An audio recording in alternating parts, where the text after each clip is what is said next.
Vous écoutez Les aventures de Hawa et Imran. La Charlotte aux fraises. Moi, c'est Hawa. J'ai bientôt 8 ans. J'ai presque toutes mes dents.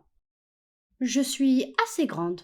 Enfin, pas autant qu'une girafe, mais au moins plus grande que mon petit frère Imran. D'ailleurs, il a 7 ans. On s'amuse bien ensemble. Il est du genre accro au Lego et super fort aux échecs. La dernière fois, on a joué au détective pour comprendre qui avait bien pu manger la part de gâteau que j'avais laissée au frigo la veille. Cette histoire est assez rigolote.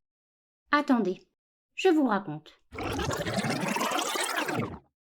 Alors, la veille, mes cousins sont venus à la maison. Ça, c'était super. On s'est bien amusé au parc.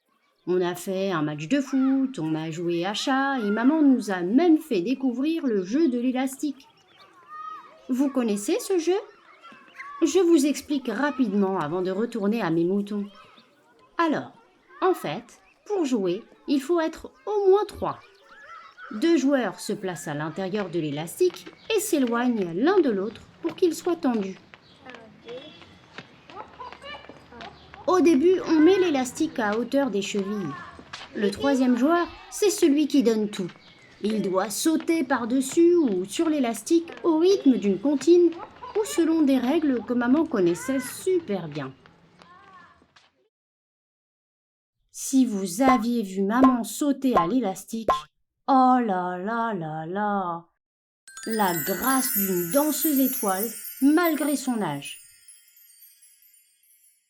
Elle dit qu'elle a arrêté de compter après 30 ans, mais je sais qu'elle est née dans les années 1900, donc elle a peut-être connu les derniers dinosaures, non ? Bref, pour en revenir à ma part de gâteau, Tata Naïma avait amené un gâteau aux pommes et une charlotte aux fraises.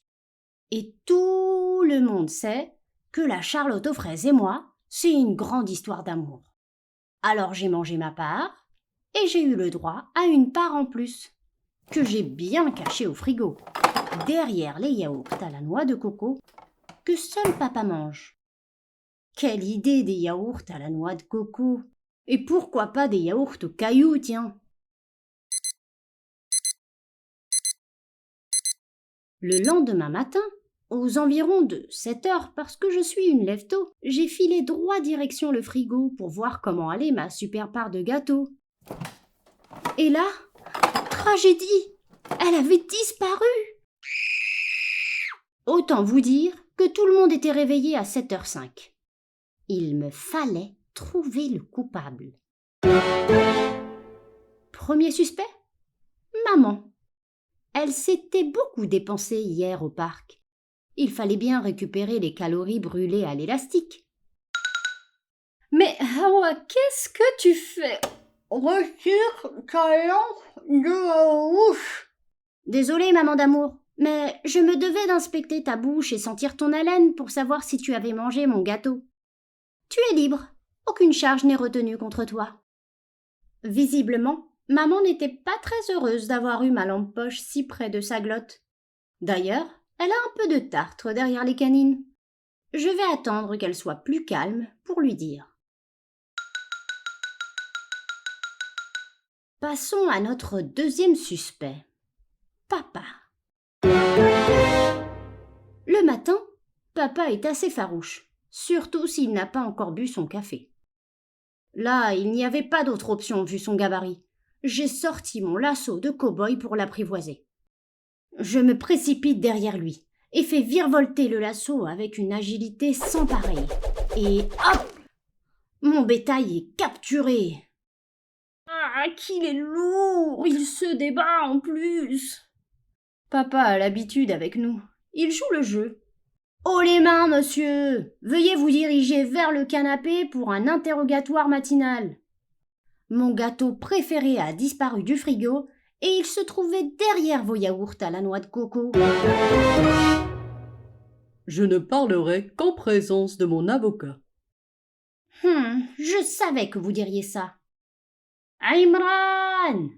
Faites entrer l'avocat, commis d'office. Imran se précipite dans sa chambre, puis dans la cuisine. Il revient avec une fausse moustache collée au-dessus des lèvres et dépose un avocat à côté de papa. Papa rit aux éclats. Oh, les enfants. Je pense qu'il est médusé d'avoir des enfants si futés. Bah, c'est vrai, il n'avait pas précisé s'il voulait un avocat à manger ou un véritable avocat en robe noire. Hé hé, on l'a bien eu. Il va être obligé d'avouer son crime. Alors, monsieur, papa de votre prénom, avez-vous, oui ou non, mangé ma part de Charlotte aux fraises? Madame la détective, Hawa, ma fille d'amour de ton prénom, j'ignorais que tu avais laissé une part de gâteau au frigo. Mais ce que je peux te dire, c'est qu'une bouteille de bissap s'est renversée sur de nombreux aliments dans le frigo hier soir. Alors, avec ton frère, nous avons dû nettoyer tout le frigo pendant que tu prenais ta douche.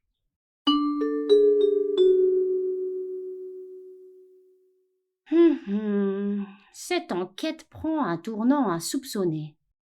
Et si la part de gâteau avait été submergée par une vague de bissap, au point de la rendre méconnaissable et immangeable? Peut-être que finalement, personne ne l'avait mangée. Peut-être que je me suis un peu laissée emporter par mon amour pour la Charlotte aux fraises. Je me dirige alors vers la cuisine. Je sors ma lampe de poche et ma loupe afin d'inspecter la scène de crime. Effectivement, le frigo est tout propre. Mais un détail retient mon attention. Un petit objet en plastique trône à l'endroit où j'avais posé le gâteau. Tiens. Imran rentre dans la cuisine au même moment. Papa, on prépare le petit-déj ensemble? Imran? Oui, Hawa. Mais, arrête! Hawa a attrapé son petit frère et ausculte sa bouche, aidé de sa lampe de poche. Je savais! C'est toi le coupable! J'ai trouvé un Lego dans le frigo! Mais Hawa, lâche-moi! J'ai juste mangé une fraise de ton gâteau. Il était noyé dans du bissap, je ne voulais pas gâcher de la nourriture. Bah pourquoi tu ne me l'as pas dit? Tu sais bien qu'on ne doit pas avoir de secret l'un pour l'autre. T'es mon meilleur frère, et puis tu sais, la part de gâteau je te l'aurais donnée sans problème si tu me l'avais demandé. Oui, je sais, mais je ne voulais pas que tu sois triste. Alors avec papa, on a préféré ne rien dire dans un premier temps. On s'était dit qu'on irait t'en racheter ce matin, mais tu t'es levé avant tout le monde. Hawa se sent mal d'avoir fait tourner la tête des membres de sa famille. Pour se faire pardonner, elle a une idée. Et si on cuisinait un gâteau tous ensemble et qu'on allait distribuer des parts aux personnes dans le besoin? Ce serait une belle sadaqa et puis ça me permettrait de faire une bonne action après mon comportement pas trop top de ce matin. Très touchés, les parents acceptent et la petite famille s'affaire en cuisine afin de préparer plusieurs gâteaux avant d'aller les distribuer. Tu as aimé cette histoire? Alors retrouve les autres épisodes des aventures de Hawa et Imran sur notre plateforme. Et surtout, partage ces histoires avec ton entourage. À bientôt, Inch'Allah!